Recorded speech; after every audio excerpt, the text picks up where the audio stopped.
We never intended them to be anything other than a slave. But they began to grow in number and in power, and eventually they fought their way to some freedom.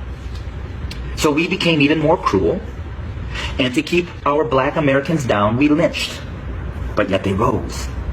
So then we used the welfare system, the criminal justice system, to keep them down, to contain them, to destroy them. But yet they rose, and they're rising.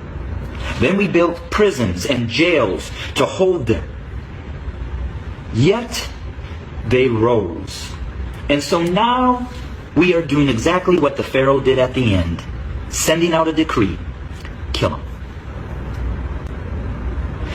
So until we admit that when we wrote this Constitution that all men are created equal, that we never intended to include our black brothers and sisters, our nation may end up facing exactly what the Egyptians faced when they refused to let God's people go. So I'm going to say this to my white fellow Americans, that the bloodshed that is on its way is not on the hands of our fellow black Americans, but is on our hands. We are the ones that are refusing to let God's people go. We are the ones that are refusing to acknowledge that we do not value our black brothers and sisters as equal individuals or equal Americans as us white men. And to my black brothers and sisters, the racial issues, as I've said, have been there from the very foundation. But why do we see it more? Because there's a shifting. See, us white men have been at the head since the foundation. But we've had a black president.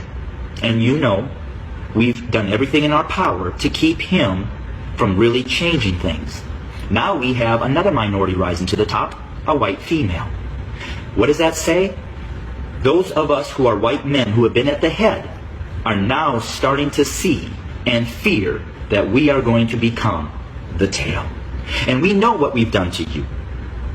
And so now we're fearful that you're going to do to us what we have done to you. But I will say this. I've lived in a black community for 23 years. I've never been treated the way that this country has treated my black Americans. So I call out my white Americans to say we better heed, repent, acknowledge, and change. Because if we don't, I just want to again say this: the bloodshed that we